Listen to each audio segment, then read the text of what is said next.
Maria is Brazilian, living in Barcelona. So I'm going to let you introduce briefly yourself, and after we are going to talk about your career, what you did, and I have a bunch of questions for you about improvisation, acting, voiceover, dubbing, and everything else. Great.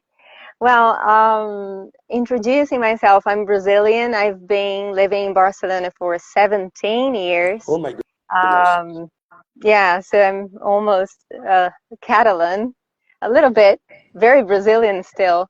Of course. And I work mostly in Brazilian Portuguese as a voice actress. I sometimes work for projects that require international English, but I mostly work with Brazilian Portuguese for agencies all over the world with all sorts of very, very different types of projects. And Yeah. I love doing this job. Yes, we are going to talk about the different projects you are working on. But tell me, where are you from in Brazil? I'm Sao from, Paulo, uh, Rio? it's called Belo Horizonte, Oh, I know which Belo is, Horizonte. yeah, oh, have you been there? No, I've been only to Sao Paulo and Rio more because I work at Warner Brothers for many, many, many years, and I've been a lot of time to Brazil to dub the movies, for Harry Oh, Potter, for Batman, and all these big movies I amazing. supervised. And as you probably know, the dubbing is more in Rio. You have more Exactly. actors, Yeah. and in São Paulo is more commercial, voiceover, corporate stuff. Uh, two different cities and two different fields. And it looks Yeah. like for the dubbing, people in Brazil like the Carioca accent from the Rio people. So you know. It's very, very, but I love Brazil. I'm a musician, and every time I go there, I spend a lot of time with my friends there, playing music. I play bossa nova regularly, Oh, because I'm a jazz player. And so every time I go to Rio, I go to these places where you still find a lot of bossa nova records and stuff like that. Uh, yeah, that is very, very precious. that's This is the like, place. That's the place to be. So listen, Maria, I understand that you have your own studio, yeah, yeah, and that's great. So you don't need anything else because you have everything at home. Uh, and I understand that you have been working with a lot of different brands, Porsche, Philips, Nike, Miel. So if you talk about Porsche, which is sport car, Nokia, which is phone, Nike, which is shoes, and Miele, which is a washing machine and stuff like that, my first question is, how do you receive directions from the client, and how do you adapt your attitude? In the dubbing academy, we talk a lot of the attitude of the character, because obviously you don't talk about Porsche like you talk about Nike.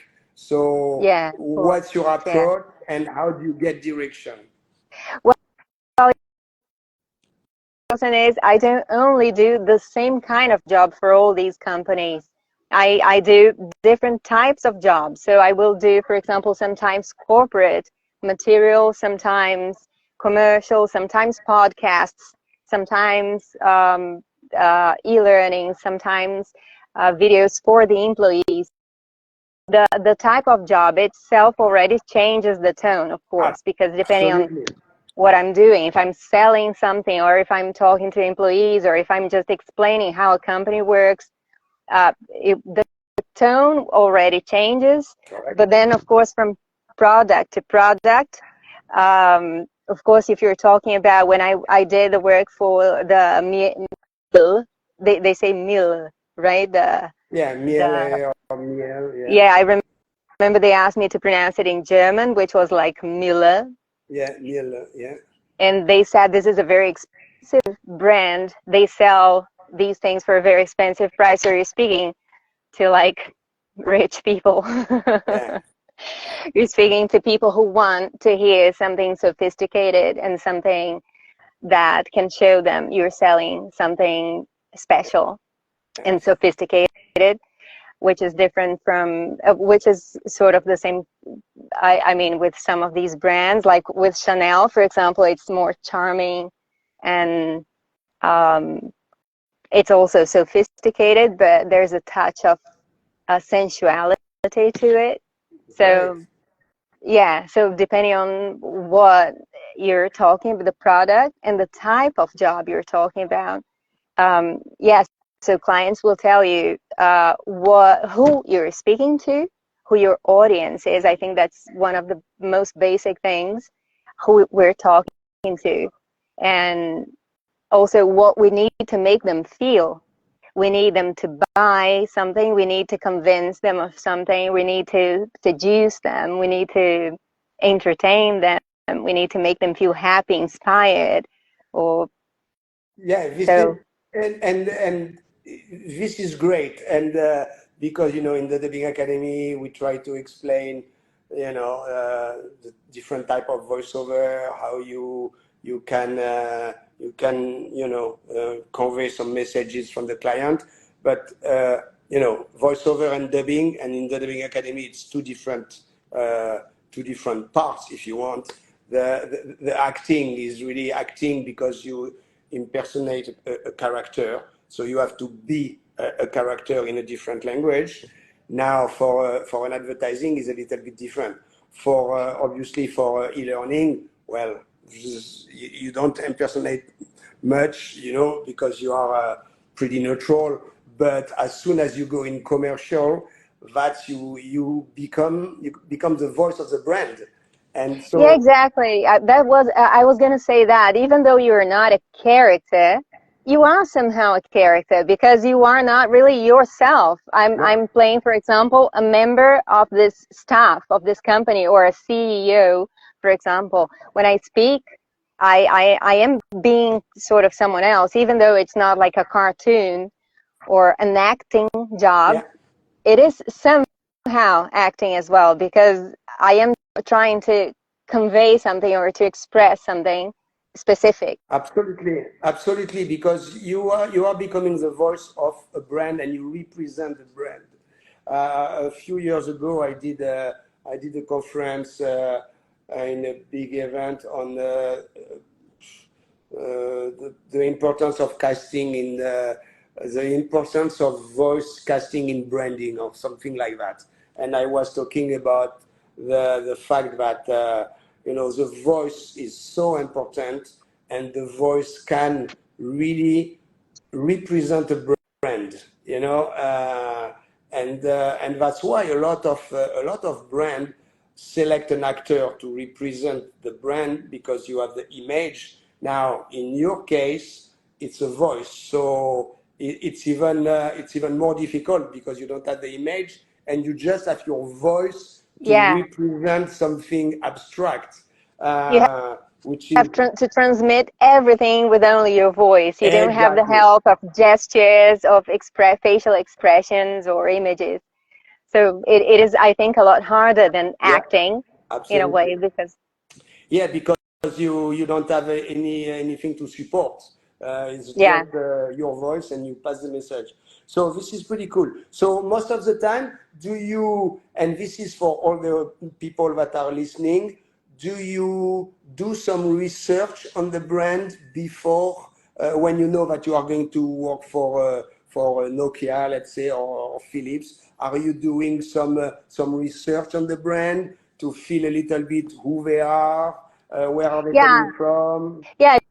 I try to watch some videos that the company uses to represent them, And also, but I mainly listen to what the client says, the director. I mean, what they expect with that specific video or that specific audio, what Sure. exactly they need to transmit, and it tends to be very specific.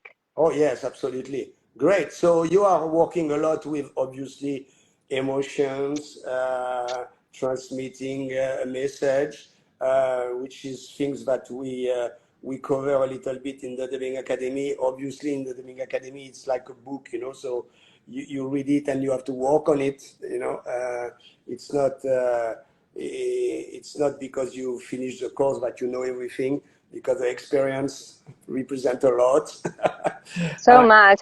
And also, I realized I learned so much by listening to myself sometimes and saying, like, what don't I like about it? Or what do I especially like about it? Or listening to other colleagues, like things I like or things I don't like. Okay, that is very important. I like that a lot, what you just said, listening to yourself.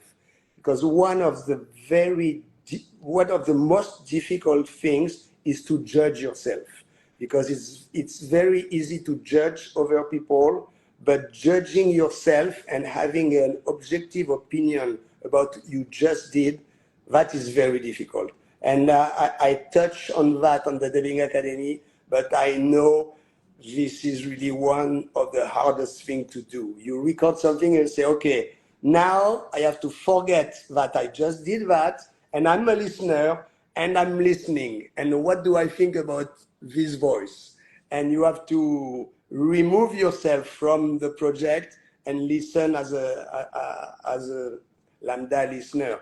So this is great. This is Yeah. a great example of what needs to be done. Yeah, So, also I think getting feedback from other people, like of I course, did some coaching sessions which have been so helpful to me because I with a very, very good Brazilian voice actress called Simone Clias, and what she did was she listened to my audios and she said things she liked, things she didn't like, and sometimes you don't hear them yourself. It's hard for you to yes, see correct. certain things. Yes, And then when people tell you, say, oh, yeah, that is what I don't like about it. And I knew I didn't really quite like something, but I didn't know exactly why. exactly. And being able to pinpoint and to analyze what you hear. So, talk about the voice, talk about the elocution, talk about the way of talking, talk about your pitch, talk about the speed, talk about everything. Of course, that is important to be able to deconstruct your voice and to analyze each point. Maybe I should insist a little bit more about that in the Dubbing Academy.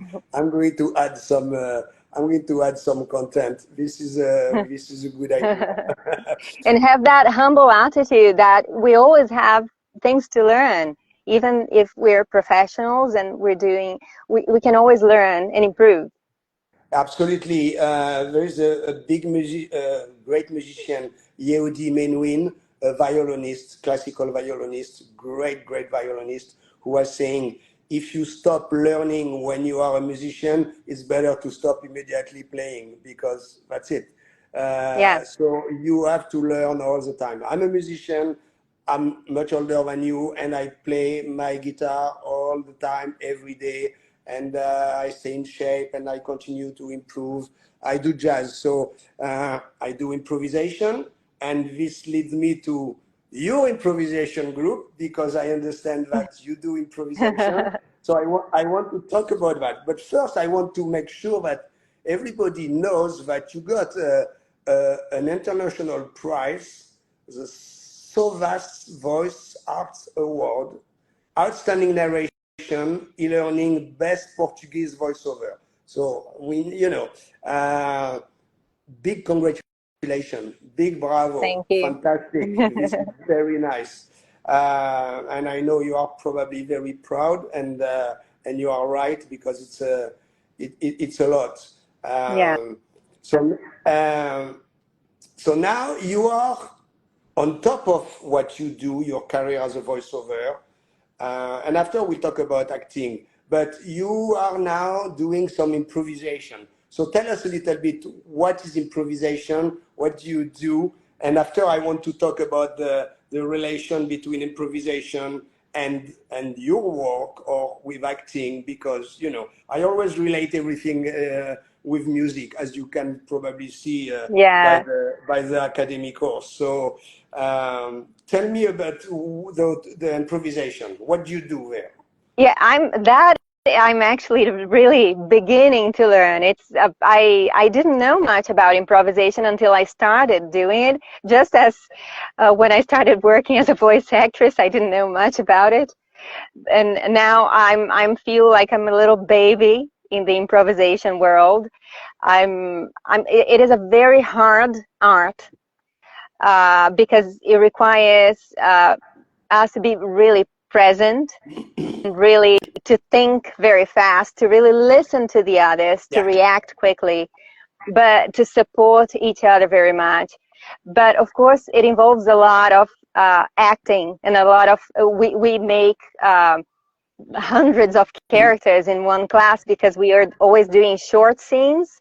So you could in one day be a man, an old woman, a child, an object, and you could have all sorts of feelings, like you could be jealous, you could be angry, you could be proud, you could be suspicious, you could be afraid, you could be paranoid.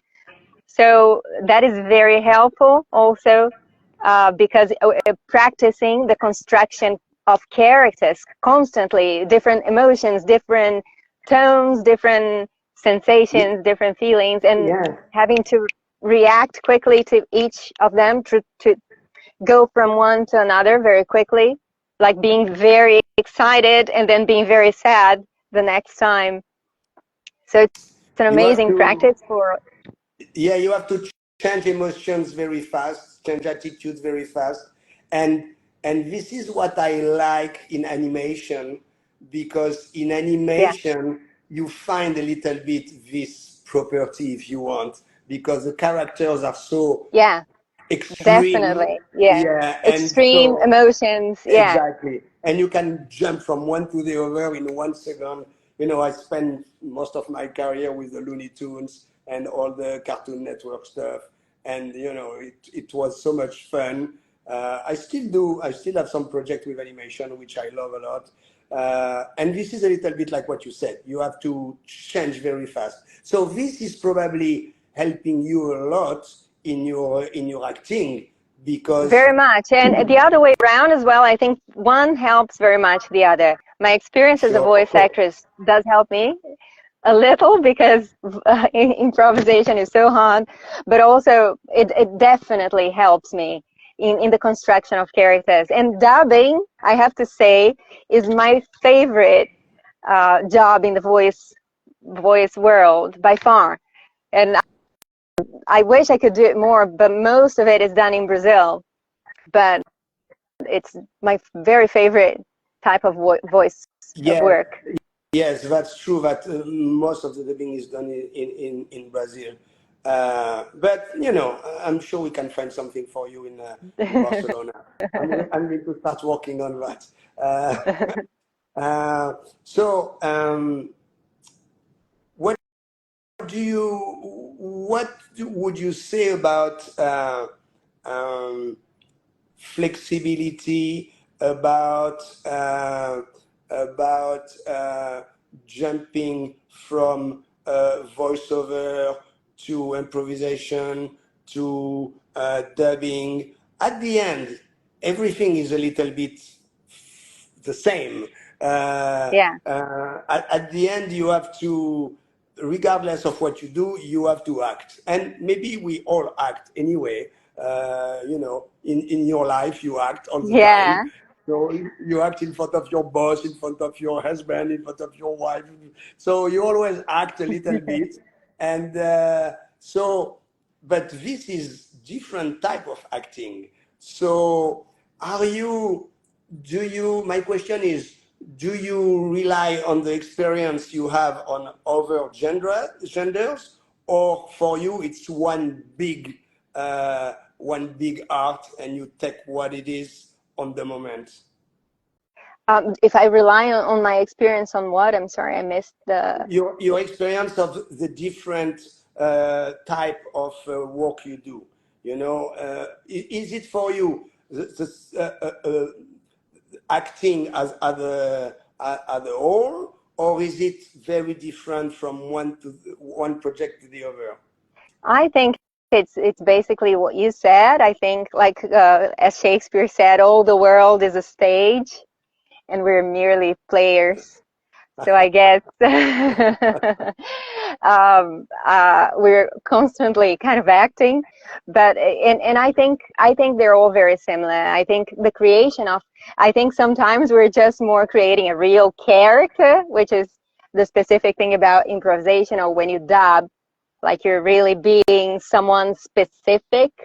But whenever you're trying to express a specific feeling or emotion, somehow you're incorporating a character. And I think it's all about learning to express yourself more truly as possible, to learn about your own emotions, to and how you feel different things. I think it's all very similar. Yes, and even if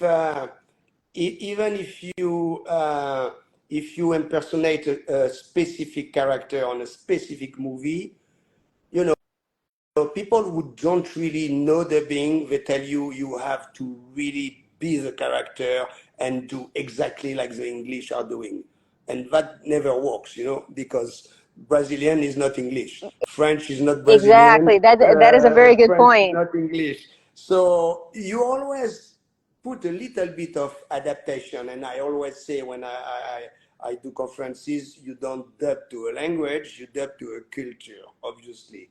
And so dubbing to a culture, you as a Brazilian, you are going to put something from your culture in your impersonation of this specific character.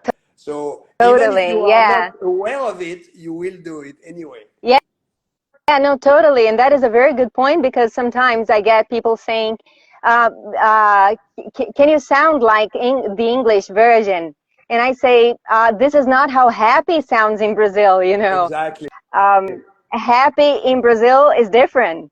This doesn't sound happy to me. I mean, if I sound like the English version, I will not sound happy for my culture. Yeah, yeah. So That's a very good point. this often happens when I work with directors who don't understand um, this important aspect of working with different cultures. Um, Yes, but yeah, we do put a little bit of ourselves and our cultures in each character. And I remember one time I arrived in Japan to dub one of the Warner movie, and I had to work with a star talent there, a singer called Ranran Suzuki. She was one of the top 5 singers in Japan, so you know, big artist, and and the director, her agent is coming to me and saying, "Ohayo gozaimasu," and meaning, how are you doing? You know, how are you gozaimasu? So I look at my friend, my colleague from Warner, and who was assisting me because I didn't speak Japanese. I said, well, is she already upset at me or something? She said, no, that's the way we talk there. So I say, okay, I understand now. You know, so it's not the same kind of tone we would use, you know, in different countries, but in Japan, it's like exactly, that, and exactly. that's the way they feel. So we adapted the movie, and everything went very well. So this is good. So what are your next project? Tell us about the future. So we'll try Ooh. to find you dubbing to do in Barcelona because Oh, I would love that so much. you like dubbing, That so so we need to that is find my something. future project. We could say that's my next project. This would be really this is really what I most like doing. I like acting more than I like selling. Of course. Tell Um, me, what is your take on acting on live action versus acting on animation? I guess animation has like normally has like funnier characters. Like you have to play a little more with your voice, with different voices, with different. It tends to be. I mean, the people I've dubbed have been like normal, Yeah. pretty normal people, Yeah. and It's live action. Yeah, it's normal. yeah, so it's more like a normal person, of course, with different feelings and intentions and everything, but like real people. While when you're dubbing content, I've dubbed like characters that were not even people, that were kind of funny creatures, Oh, and cool. you playing like with different voices, like doing very high voices, very low voices, or like um, I think it's a little more challenging to do Yeah, cartoons. of course. That's what I always thought. Dubbing for animation, um, from from the point of voice characterization, it's much more challenging because you don't dub with your own voice. If you have the movie talking like that for the whole movie, it's really tiring. So you have to think about all the time your voice and the acting, and your voice and acting, and do the two things at the same time. And this is not easy. Uh, I always compare this to when you drive. When you learn how to drive, you have to think about the pedals, and you have to think about looking in front of you, looking in the back. It looks like you have to do 20 things at the same time. Yeah, After it's coming easily, but at the beginning it's not easy. yeah, Um, and the emotions tend to be more extreme as well. exactly. So you have Um, to react more, more intensely. and that's where the improvisation also can help you, because uh, because I think you are a little bit more free in the animation to push the character to even further limits. In live action, if you do Julia Roberts, well, it's Julia Roberts. You cannot push too much. You have to Exactly. act, Yeah. you have to impersonate her the best you can, but you cannot go too far. In animation, you can go pretty far. So Yeah. No. Yeah. very In improvisation, you could actually be objects. You could actually be a feeling. You could actually say, "I am anger," for example, This is or pretty cool. Oh, it. this It. is nice. Yeah.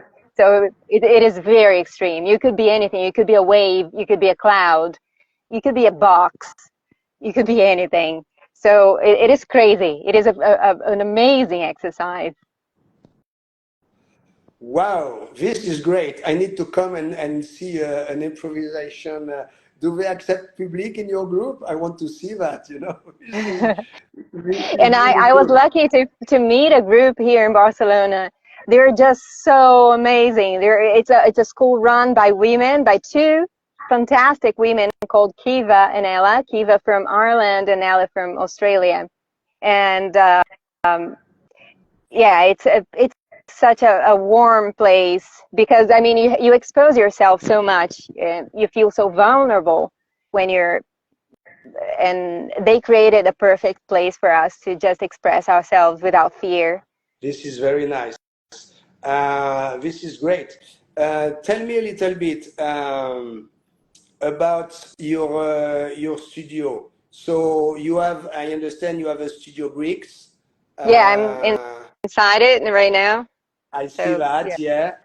yeah, The studio bricks are people from Barcelona. They are Spanish from Barcelona, and very nice people. We have a few. I know them pretty well. So I understand you run Pro Tools in your studio, correct? no, I use Studio One. Oh, Studio One. What is Studio One? Well, it is just another Which brand? another Which brand is software. that? Oh, now you caught me. I don't No, know. I will do some research because this is interesting. Yeah, I Um, have a friend who is an engineer, Yeah. and he said Studio One was like one of the best, even though it wasn't so commonly used. And I trusted him very much. Of course. And yeah, he said it was very good to work, Yes, and it great. is really very good to work with. I will check. What did you think about the Rhythmo band? I'm not talking about the Studio Next software, because if you have another software, that's fine. You are used to work with your software. But what do you think about the concept of the Rhythmo band?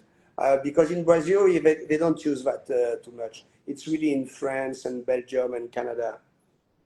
I'm not sure. I know what it is. No, the Rhythmo band is the text that is scrolling when you do your assignment with the Debating Academy. You know All right. the text. Okay, Yeah, on the screen, you see yeah, on this the the screen. script on the screen. Yeah, Oh, I think that would be very helpful sometime. That might be, even though I'm used to having the script on my tablet, and next to me I have my computer where I just pause, and so I don't really look at yeah. But when you have to synchronize, exactly. yeah, So the yeah, Rhythmo because band is, I tend to, yeah. yeah, the Rhythmo band is really for dubbing. It's not for commercial. For commercial, you don't need that because you don't need to sync your Yeah, voice to a I picture. actually do very often, because I normally do projects which come from an original in Yeah. English. So if I'm not dubbing, I have to synchronize quite a lot. But yeah, so I have to stop in the end and adjust I the, see. I see. or stop little by little and adjust. I mean, I have an idea, I look at it, I listen before, I see the rhythm, I understand the rhythm I Of have to follow. course. Like And I say, it's all about rhythm. You know, when you, I mean, I don't know for you, but for me, when I hear somebody say, "Hey, Jacques, how you doing?" I hear in my head, "Ta ta ta ta ta ta." exactly, yeah. It's just the rhythm, and after you put words on the rhythm, and at least if you can get that, that's the most important. Okay, so I understand. Tell me, what did the dubbing academy, because you did great, obviously the assignments were top notch, we love what you did, the Thank you. impersonation of the characters, the voiceover work, everything was great. What did it bring for you? Did they give you a different angle, or because you are already a pro, so did it bring something? Working, I mean, having taken the course at the Yes, Dubbing yes, Academy, you mean? yes, the dubbing Well, academy. yeah, as I said, I think you always learn so much from everything. I really have that attitude. Everything I do is very helpful. And I mean, working with Studio One was something, because having the text on screen, as you're saying, Yeah. I mean, having, not Studio One, I'm sorry, Studio Studio Next. Next, yeah, yeah. Studio Next. Yeah, so having the text on screen, it is indeed very helpful. Um, but also, I don't know. I mean, quite a lot of tips, a lot of suggestions, a lot of different instructions I got when I was taking the lessons. As I said, you always learn so much Great. from You everything. just for you to know, and I don't know about Studio One, but Studio Next with the retro band, it's now you can sync it with Pro Tools. So meaning that we just released an Oh, interface, and in the newest version, you can run Pro Tools and have Studio Next running. So you don't have to record on Studio Next, but you can use it just to have the Rhythmo band. So oh, that is fantastic. Do you yes, think we might be able to do it with Studio or with other I different don't know. software? It was already very complicated to do it with Pro Tools because it's not really an open software. So we have a lot of engineers developing the platform, and they're all in the south of France, which is very convenient for me. But I don't know. I will ask them about Studio One and see what it is. Well, but I'm it not. might be a good reason to shift to Pro Tools. It could be a good reason for you to go to Pro Tools because you can record a lot of tracks, but you can have the rhythm band, and that's obviously, as you had a taste of it in the Dubbing Academy. That's it was invented in 1930 something in France, so it's not new. It's a very old technology, but on computer it's pretty new. Before it was on film. So when the French were dubbing, they had one projector projecting the film and another projector projecting a 35 millimeters where the text was written by hand, and you would see the text scrolling like you do now in Studio Next, but it was written by hand. So very, very complicated technology. Now it's very easy because you can edit it, you can write on it, and you can change it on the fly. So it's a very different system. Great. Very Maria, good. we, I will let you know. I will check with the engineers. Maria, it was a pleasure having you. Let's stay in touch and see what we can do if we can find you dubbing to do in Barcelona. We are in That would be Barcelona, amazing. so we are in Barcelona. So I let's. know, I know. Yeah, I used to work at the studios in Barcelona. I really miss that because now they only ask me to record for my studio. And then I had such a good time recording with the engineers there and meeting people. Of And course, but yeah, well, it was because of the COVID. But exactly. Yeah. now the studio are opened again, and I'm sure you can come. And if you tell them, I'd love to go back. Yeah. tell them I want to come to the studio, they will say yes. Or if they say something, tell them that you talk to me. So everybody, we are arriving to our 40 minutes. It was like a breeze. It went very fast. Maria, thank you so much Thank you, Jack. for joining. So I remind everybody, this was episode number 9, Versatility in Voiceover, and we understand what versatility is now after Maria's amazing career in everything related to the voice. And I say to everybody, see you next month. It's the third Thursday of the month, and it will be next time episode number 10. Thank you, everybody. Thank Maria, you, Jack. talk to you soon. It was a big Bye-bye. pleasure. Bye-bye. Thank you. Bye.